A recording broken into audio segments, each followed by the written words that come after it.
بسم اللہ الرحمن الرحیم۔ فرسٹ ایئر اسلامک اسٹڈیز کے اسٹوڈنٹس اور میرے دیگر جو بھی ناظرین ہیں ان سب کی خدمت میں السلام علیکم ورحمۃ اللہ وبرکاتہ۔ اسلامک اسٹڈیز چیپٹر نمبر 6 امت مسلمہ میں آج ہمارا ٹاپک تبلیغ دین ہے۔ تبلیغ دین اس امت مسلمہ کے لیے ایک فریضہ ہے۔ تبلیغ دین کے لیے خاتم النبیین صلی اللہ علیہ وآلہ وسلم کے پر نبوت کا سلسلہ ختم ہو جانے کے بعد تبلیغ دین کا فریضہ جو ہے یہ امت پر آ گیا ہے، اور امت مسلمہ اب اس بات کی کفیل ہے کہ وہ فروغ دین کا کام کرے گی، اشاعت دین کا کام کرے گی، تبلیغ کا کام کرے گی۔ خطبہ حجت الوداع میں نبی پاک صلی اللہ علیہ وآلہ وسلم نے حاضرین پر یہ ذمہ داری لگائی تھی کہ وہ غیر حاضر لوگوں تک میرا یہ پیغام پہنچائیں گے، اللہ کے اس دین کو پہنچائیں گے۔ اس لحاظ سے دیکھا جائے تو یہ امت مسلمہ کے لیے ایک گراں قدر فریضہ ہے جو کہ امت نے اجتماعی طور پر ادا کرنا ہے۔ سورہ آل عمران میں اللہ تعالیٰ کا حکم ہے کہ تم میں سے ایک گروہ ایسا ہونا چاہیے، ہر دور میں ایک گروہ ایسا ہونا چاہیے جو کہ نہی عن المنکر اور امر بالمعروف کا کام کرے، امر بالمعروف وینہون عن المنکر۔ آل عمران میں اللہ تعالیٰ نے ارشاد فرمایا ہے کہ بھلائی کی طرف بلائیں اور اچھی بات کا حکم دیں اور بری بات سے منع کریں، یعنی روک دیں۔ ان دونوں کاموں کے لیے قوت کی ضرورت پڑتی ہے، یعنی کہ آپ انفرادی طور پر نہ تو کسی کو بھلائی کرنے کا حکم دے سکتے ہیں، درخواست کر سکتے ہیں، حکم نہیں دے سکتے۔ اسی طرح سے آپ کسی کو روک نہیں سکتے برائی سے، جب تک آپ کے پاس طاقت نہیں، اقتدار نہیں، آپ کے پاس قوت نافذہ نہیں، آپ کیسے روک سکتے ہیں کسی کو۔ اس لیے یہ اشاعت دین جو ہے، تبلیغ دین جو ہے، یہ دین کے کاموں کا ایک تسلسل ہے۔ دین کے جو کام ہیں، یعنی تبلیغ ایک وسیع پیمانے پر دیکھا جائے تو یہ 4 مراحل پر مشتمل ہے۔ اس کو میں آگے آپ سے ذکر کروں گا۔ پہلے ہم یہ دیکھ لیتے ہیں کہ یہ لفظ جو ہے بلغ سے نکلا ہے، بلغ، با لام غین۔ تبلیغ کا لفظ جو ہے اس کا مادہ بلغ ہے، جس کے لغوی معنی پہنچانے کے ہیں، پہنچا دینا۔ تو اس لحاظ سے لغوی معنی کی حیثیت سے اگر دیکھا جائے تو کوئی بھی کام، کوئی بھی بات، کوئی بھی پیغام پہنچا دینا تبلیغ کہلاتا ہے، لیکن دین کی اصطلاح میں اسے خالصتاً پیغام دین کو اور اللہ کی دعوت کو، اس دین کی دعوت کو آگے پہنچانا تبلیغ کہلاتا ہے۔ اب تبلیغ کی اہمیت اور فرضیت پر ہم بات کرتے ہیں کہ یہ کیونکہ ایک ایسا کام ہے جس میں بھرپور حکمت سے کام لینا ہوگا، اور ہر خاص و عام کو یہ کھلی اجازت تو نہیں دی جا سکتی کہ وہ تبلیغ کے کام پر لگ جائے۔ اس کے لیے مبلغ میں کچھ خوبیاں ہونی چاہیے، کچھ اس کے اپنے خواص ہونے چاہیے۔ سب سے پہلی چیز تو یہ ہے کہ یہ علماء کرام کا کام ہے کہ وہ ان لوگوں کو جو مسلمان نہیں ہیں، جو اللہ کے دین کو نہیں پہچانتے، جو نبی پاک صلی اللہ علیہ وسلم کو نہیں پہچانتے، ان تک دعوت دین کا کام کریں اور ان تک اس دعوت کو پہنچائیں۔ یہ سب سے پہلے اور اولین فہرست میں علماء کرام آتے ہیں۔ علماء کا یہ کام ہے کہ وہ اس کام کو آگے بڑھائیں۔ اس کے علاوہ مبلغ کی صفات میں یہ ایک، میں نے آپ کے سامنے ایک چارٹ رکھا ہے، یہ کتاب کے لحاظ سے آپ کی جو ٹیکسٹ بک ہے اسوا فرسٹ ایئر اسلامک اسٹڈیز کی، اس کے لحاظ سے یہ خوبیاں ہیں، یہ صفات ہے جو مبلغ میں ہونی چاہیے۔ سب سے پہلی چیز یہ کہ اس کے پاس پختہ علم اور وہ خود باعمل ہو۔ پختہ علم کا مطلب یہی ہے کہ عالم دین ہو، اور باعمل کا مطلب یہ ہے کہ اس کے اوپر وہ خود پریکٹیکلی امپلیمنٹ کرتا ہو، اپنی ذات پر اس نے اس کو نافذ کر رکھا ہو، اور وہ ایک باعمل مومن ہو، جس کے عمل سے تبلیغ جھلک رہی ہو، جس کے عمل سے دین کے بہت سارے رنگ نمایاں ہو رہے ہوں۔ وہی اس کام کو بہتر طریقے پر کر سکتا ہے اور اس کو جو ہے آگے لے کر چل سکتا ہے۔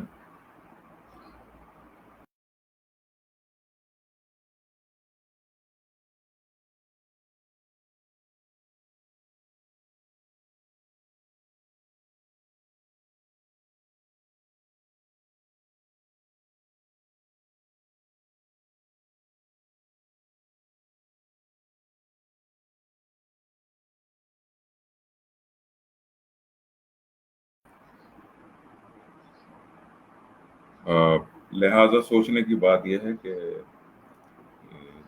علماء اگر اس کام کو ٹھیک طریقے پر کریں گے اور وہ اپنا وقت لگائیں گے تو یہ ذمہ داری پوری ہو جاتی ہے.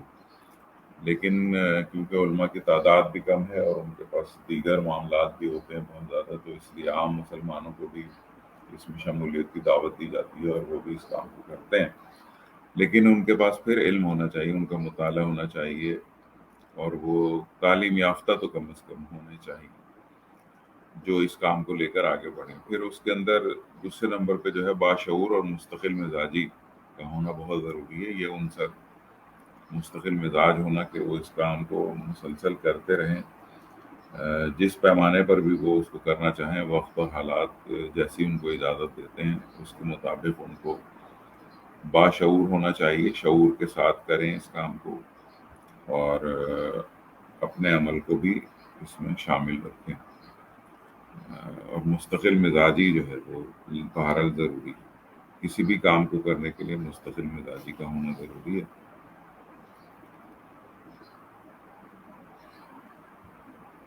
اس کے بعد اس میں جرت اور جرت مندی کی صفت آتی ہے کہ مبلغ جو ہے وہ جرت مند ہو. جرت مندی کا مطلب جسمانی جرت یا بہادری یا کوئی طاقتور ہونا نہیں ہے، بلکہ جرت مندی سے یہاں مراد ہے کہ اس کے پاس اپنی بات کو حق جاننا، ماننا اور پھر اس کی تبلیغ کے لیے پیش کر دینا. یعنی وہ خود جس دعوت کو لے کر چل رہا ہے اس کے بارے میں اس کو اپنا یقین 100% ہو، مستحکم ہو کہ اصل جو دنیا میں کامیابی ہے، آخرت کی کامیابی ہے، وہ دین میں پوشیدہ ہے. اللہ کو واحد ماننا ہے، نبی پاک صلی اللہ علیہ وسلم کو اللہ کا نبی تسلیم کرنا ہے، قرآن مجید کا مطالعہ کرنا ہے، قرآن مجید کو اللہ کی کتاب تسلیم کرنا ہے، اور وہ تمام چیزیں جو ایمان کا حصہ ہیں ان کی طرف لوگوں کو دعوت دینا، بلانا. اس میں جرت مندی کا اظہار ہو. کوئی شخص اگر کوئی بات کرے، دلیل دے، تو خود اس سے قائل نہ ہو جائے، بلکہ اس کے مقابلے میں حکمت کے ساتھ اور بڑی ہی نرم مزاجی سے اپنی جرت اظہار کا مظاہرہ کرے اور اپنے جرت کو، اپنے اظہار کو جرت مندی کے ساتھ پیش کرے اور اپنی دعوت کو آگے بڑھائے. آخری بات اس میں آ رہی ہے کہ صحیح اور غلط کی تمیز ہونی چاہیے. مبلغ کی نظر میں یہ بھی امتیاز ہونا چاہیے کہ وہ صحیح درست سمت میں کام کر رہا ہے یا کہیں جا کر اس کی ایسا تو نہیں کہ اس کی سمت غلط ہو رہی ہے. یعنی کہ اس میں معاملہ یہ ہے کہ دو محاذوں پر جب ایک مبلغ کام کرتا ہے تو اس کے لیے کچھ مختلف صورتحال پیدا ہوتی ہے. پہلا محاذ یہ ہے کہ غیر مسلموں کو دعوت دین پیش کی جائے. وہاں پر اس کا جو طریقہ کار ہوگا الگ ہوگا. اسی طرح سے جب وہ ایسے مسلمانوں کو جو بے راہ روی کا شکار ہیں، دین سے دور ہو گئے ہیں، دین کے بارے میں انہیں پتہ نہیں ہے، تو اصل میں تو ذمہ داری ان کی خود کی بنتی ہے، کیونکہ اگر وہ کلمہ گو ہیں، امت مسلمہ کا حصہ ہیں، تو وہ خود بھی مبلغ ہونا چاہیے اور ان کے اندر یہ صفات ہونی چاہیے. لیکن اگر وہ اس سے دور ہیں اور بے بہرہ ہیں تو پھر مبلغ کا کام ہے کہ وہ تبلیغ کی حکمت سے ان تک اس بات کو پہنچائے اور انہیں باور کرائے کہ مسلم امہ میں شامل ہونے کی حیثیت سے، ایک کلمہ کو مسلمان ہونے کی حیثیت سے ان کی ذمہ داری کیا ہے. تو اس حوالے سے یہ صحیح اور غلط کی تمیز ہے کہ وہاں پر اسے صحیح پیرائے میں گفتگو کرنے کا اور غلط معاملات سے، بحث مباحثے سے بچنے کا عندیہ دیا جا رہا ہے کہ وہ سمت کا تعین کرے کہ اس کو کس سمت سے دعوت پیش کرنی ہے، کس لہجے میں پیش کرنی ہے، کس لحاظ سے پیش کرنی ہے، کون سی باتوں کی طرف، ایسی باتوں کی طرف جو کہ مشترکہ ہوں، جن میں اختلافات کم ہوں. سب سے پہلے ان کی طرف بلایا جائے، ان کی جانب بلایا جائے اور اپنے آپ سے ایک قربت پیدا کی جائے، اور پھر مزید باتوں پر اس کے ساتھ یعنی اپنے مخاطب کے ساتھ مزید ڈسکشن کی جائے، مزید چیزوں کو دکھائے. تبلیغ کی اہمیت اور تبلیغ کے فریضے کے حوالے سے جو حدیثیں ہیں اور اس بارے میں جو حضرت عائشہ رضی اللہ تعالیٰ عنہ کی ایک حدیث ہے کہ نبی پاک صلی اللہ علیہ وسلم ایک مرتبہ گھر میں تشریف لائے تو آپ کا چہرہ بڑا ہی مضطرب تھا اور آپ نے وضو کیا اور مسجد میں داخل ہوئے. حضرت عائشہ رضی اللہ تعالیٰ عنہ نے بہت ہی غور سے مسجد کی جانب توجہ کی اور دیوار کے ساتھ ٹک کر کان لگا کر وہ سننے لگی کہ نبی پاک صلی اللہ علیہ وسلم کیا فرما رہا ہے. وہاں پر حضور نے ایک مختصر خطبہ دیا اور فرمایا کہ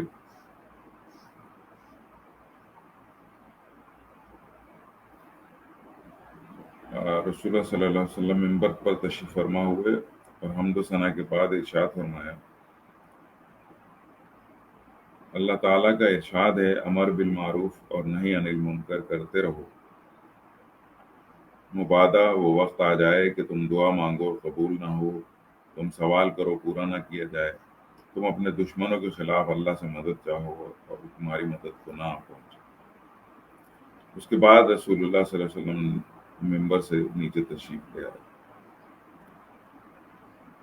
تو یہ وہ حدیث ہے جو اس کی دلیل ہے کہ بہت ہی زیادہ اہم کام ہے اور اس کام کو ہمیشہ کرتے رہنا ہے، لیکن ساتھ ہی ساتھ ان الفاظ پر بھی غور کریں جو رسول اللہ صلی اللہ علیہ وسلم نے ادا کیے کہ امر بالمعروف یعنی معروف کا حکم دینا، نہیں عن المنکر مانے اس کو روک دینا، منکرات کو روک دینا. یہ دونوں قوتیں نافذ ہیں. نافذ کرنے کی قوت اگر نہیں ہے تو آپ صرف لینینٹلی، بہت ہی پولائٹلی صرف تبلیغ کا کام کرتے رہیں گے اور یہ تبلیغ کے بیج آپ دنیا بھر میں بو کر آئیں گے، لیکن ان سے کوئی پھل نکلنے یا کوئی تناور درخت بننے کی امید اس وقت تک نہیں ہوگی جب تک کہ آپ کے پاس اس کو نافذ کرنے کا اختیار نہیں ہوگا، اقتدار نہیں ہوگا، طاقت نہیں ہوگی. لہٰذا اس بات کو سمجھ لینا چاہیے کہ 4 درجات جو تبلیغ محیط ہے وہ سب سے پہلے تو قبولیت ہے، قبولیت دین ہے، یعنی کہ مسلمان ہونا، کلمہ پڑھنا اس کا پہلا مرحلہ ہے. دوسرے مرحلے پر اشاعت دین ہے، یعنی تبلیغ دین کا کام ہے، جیسا کہ نبی پاک صلی اللہ علیہ وسلم نے ابتدائی دور میں مکے میں تبلیغ شروع کی تھی. اس کو بہت خفیہ طریقے پر سینہ بسینہ اس کو پیغام کو لے کر جایا جا رہا تھا. تیسرے نمبر پہ جب قوت حاصل ہو جائے، جیسے کہ مدینہ ہجرت ہوئی اور وہاں پر مسلمانوں کی تعداد میں اضافہ ہوا اور کچھ قوت حاصل ہوئی، تو پھر اقامت دین کا کام آ جاتا ہے کہ آپ کو اب دین کو قائم کرنا ہے. یہ صرف اب تبلیغ کی چیز نہیں ہے بلکہ اس کو قائم کرنا ہے. جیسا کہ ہمارے ملک پاکستان کا حال ہے، یہاں مسلمانوں کی اکثریت ہے، مسلمانوں کا دستور ہے، مسلمانوں کی حکومت ہے. یہاں پر ہمیں تبلیغ سے آگے بڑھ کے اقامت کا کام درکار ہے. اور پھر کیونکہ یہ ایک دینی مسلم ریاست ہے، اس لیے اس کا چوتھا مرحلہ جو ہے وہ حفاظت دین کا ہے. تو حفاظت دین پر بھی ہمارے لوگ فائز ہیں اور مامور ہیں، سپاہی ہیں، فوج ہے، اور یہ حفاظت دین کا کام بھی کر رہا ہے. تو اس طرح سے یہ 4 مراحل ہیں جن پر اوور آل تبلیغ جو ہے وہ محیط ہے، اور اس کے اندر اس میں رہتے ہوئے ہمیں ان چاروں مراحل کو کور کرنا ہے. صرف ایک مرحلے سے اسٹک ہو کر رہنا یہ مطلوب نہیں ہے. اور اگر کوئی شخص کرتا ہے اس طرح سے کہ وہ کسی ایک ہی حصے کے ساتھ وابستہ رہے، تو یہ اس کی اپنی مرضی ہو سکتی ہے، دین کا تقاضا ہی نہیں ہے. لیکن اگر آپ اس پر قائم ہیں اور اسی مرحلے پر آپ موجود رہنا چاہتے ہیں تو ٹھیک ہے، اس میں کوئی مذائقہ بھی نہیں، لیکن آپ اپنے آپ کو علمی لحاظ سے، عملی لحاظ سے، دعوت دینے کے لحاظ سے اتنا مضبوط، منظم اور اپنی ذات پر اس دین کو اس طرح سے نافذ کریں کہ دیکھنے والے اس کو قبول کرنے پر، آپ کو قبول کرنے پر مجبور ہو جائیں، نہ کہ یہ کہ آپ سے وہ دور بھاگنے لگے، متنفر ہو جائیں. تو اتنے بڑے کام میں کچھ حکمتیں پوشیدہ ہیں، یعنی اس کے لیے کچھ ٹیلنٹس کی ضرورت ہے، کچھ حکمتوں کی ضرورت ہے. ان کا تذکرہ اس میں آ رہا ہے. میں نے یہ آپ کے سامنے ایک سلائیڈ رکھی ہے جس میں کہ دیانت داری، حکمت و دانائی، نرم خوئی، عزم و استقامت، یہ 4 بنیادی چیزیں ہیں جو تبلیغ کی حکمتیں شمار کی جاتی ہیں. یعنی کہ جب کسی کو دین کی دعوت دی جائے تو پھر ان حکمتوں کا خیال رکھنا چاہیے اور اس سے دعوت کے کام کو آگے بڑھانا چاہیے. دعوت کے کام کو جب بھی کیا جاتا ہے، چاہے وہ مسلمانوں کے درمیان کیا جائے یا غیر مسلمان، اس کے نتیجے میں مشکلات اور آزمائشوں کا آنا لازمی ہوتا ہے، جو کہ مخالفین کی جانب سے انسان کو درپیش ہوتی ہیں. جس طرح کہ نبی پاک صلی اللہ علیہ وآلہ وسلم کو جب تبلیغ کا حکم ہوا، جب آپ کو سورہ مدثر میں کہا گیا کہ اب آپ عام لوگوں تک دعوت کو پہنچائیں، تو پھر اس میں نبی پاک صلی اللہ علیہ وسلم کو اس مرحلے سے گزرنا پڑا جہاں آپ کی ذات کو جسمانی تکالیف کا نشانہ بنایا گیا، اور ایسے ایسے حالات درپیش ہوئے کہ آپ کو لہو لہان بھی کیا گیا، آپ کو مختلف القاب سے لوگوں نے پریشان کیا، آپ کے اوپر گندگی پھینکی گئی، آپ کو بہت زیادہ تکالیف سے گزرنا پڑا. رسول اکرم صلی اللہ علیہ وسلم نے اپنی زندگی میں فریض تبلیغ کو جس حسن و خوبی سے نبھایا ہے، اس کے خاطر خواہ نتیجہ برآمد ہوا کہ حجت الوداع کے موقع پر تقریباً 1,00,000 صحابہ کرام جمع تھے، اور ان کی یہ جماعت جو ہے وہ دین میں شامل ہو چکی تھی.